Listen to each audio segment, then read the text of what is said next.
Hey everyone, this is Measures Drippo, which is Latin for Betty Boop's Judge for a Day, is a story about how the titular Betty Boop gets in power and instead of using that power to further society, uses it to abuse and belittle people who have wronged her. Yeah. When I was little, I watched a lot of old 60s cartoons. Walk into my house in 2015 at 6 a.m. and you'll probably find little Measures Rippo sitting wrapped in front of a TV watching a large group of snails slowly eat the entire earth. But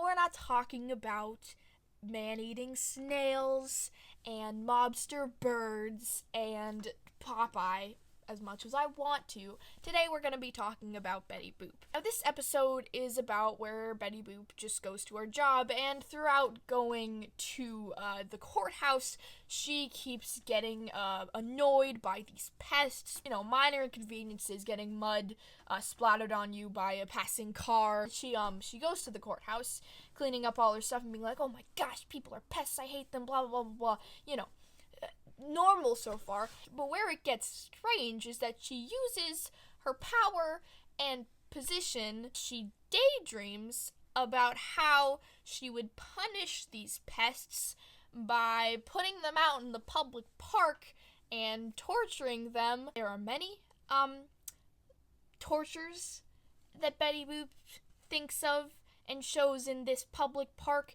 The one that's stuck in my brain for the entirety of my life so far is this one where a guy is tied to a bathtub full of ice, and it's like, oh, this guy stole all the hot water, so we are going to put him in a torturous situation that could damage his body for life.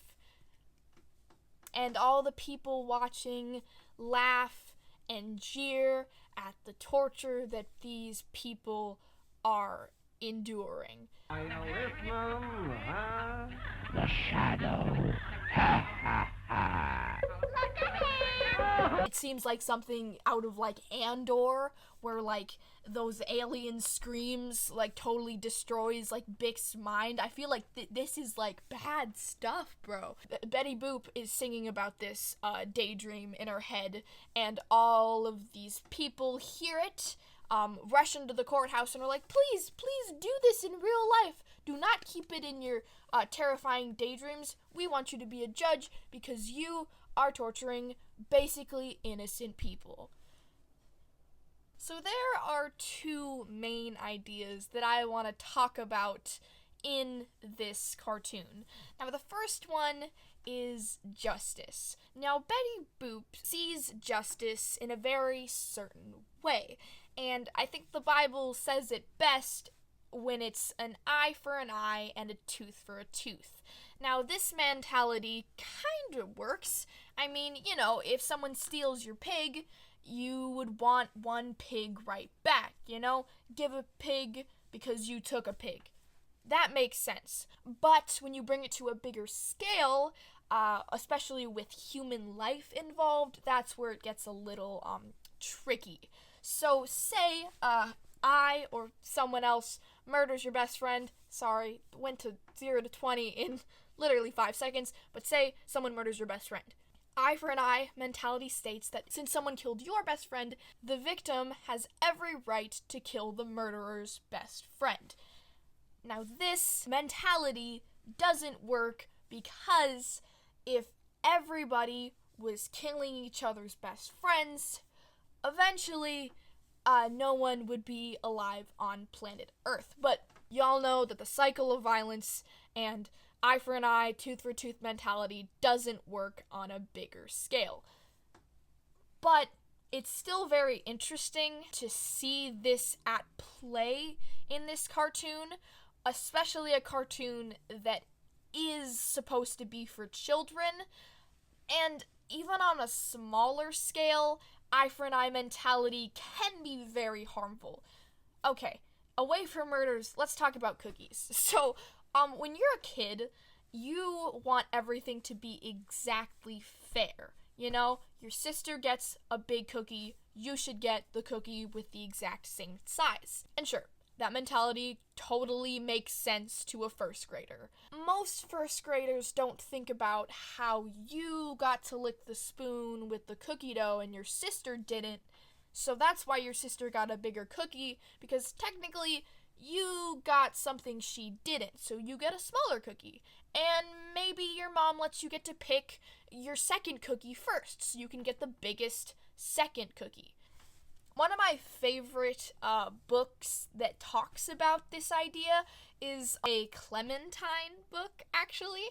It's called The Family Meeting, and the teacher brings up a really cool point that fair does not always mean the same thing. Talks about how one student gets to drink orange juice as a snack and no one else gets to do that, and how another student gets to stand up whenever they need to, and no other student gets that. Fair does not mean the same. Fair means everybody gets what they need. And coming back to Betty Boop, that is where one-to-one, eye for an eye mentality fails. Betty Boop may need to have a seat where no one's looking over her shoulder or smoking in her face or squeezing up against her. That's totally fine. Where she makes a mistake is when, since people are taking those things away from her, she has to take those things away from them.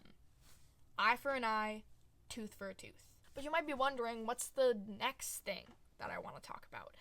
Well, that's the idea of abuse of power.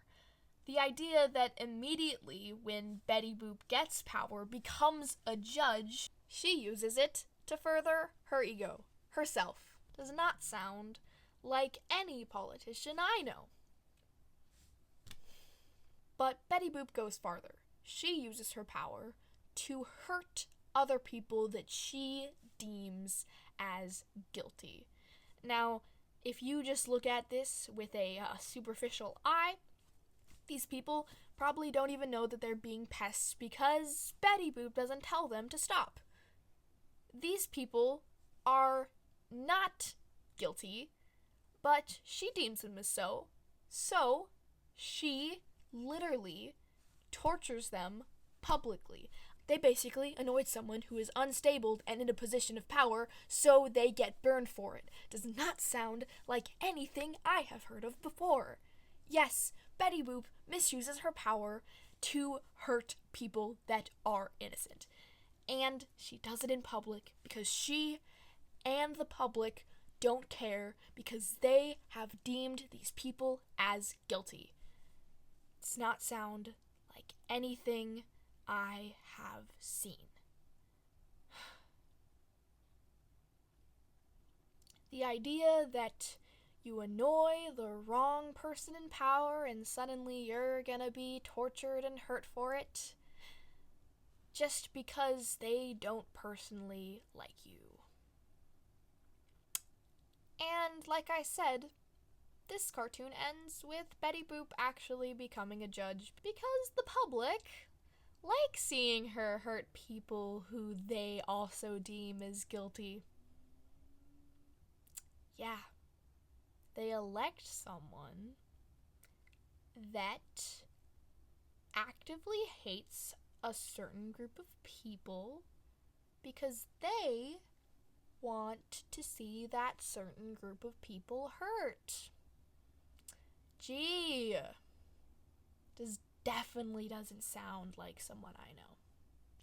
So yeah, Betty Boop's Judge for a Day is a story about a person with a flawed view of the legal system getting in power and abusing that power to punish people that they deem unlikable and guilty.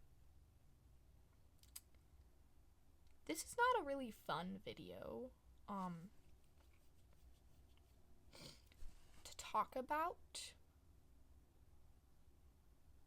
but I think it needs to be said because while I don't think a 60s cartoon is going to poison children's minds, I'm probably the only kid that has seen this episode. I do think that this kind of teaching and morals should not be repeated. It seems dangerous to tell kids that, you know, that cookie that your sister got that was a little bigger and you got one that was smaller? Dang. Maybe your sister should never get to eat again. That was a little dark. Sorry. Yeah. I'm actually sorry. Betty Boop's Judge for a Day is a perfect representation of our legal system today. And I hope, for all of our sakes, we can look back at this in 20 years and be like, geez, that would be absolutely terrible if that was real. But I'm sorry if I'm being a Debbie Downer by saying that I'm not hopeful that is going to happen soon. Really, the only thing that I can do is talk about Fleischer cartoons and pray about the oncoming election. Yay!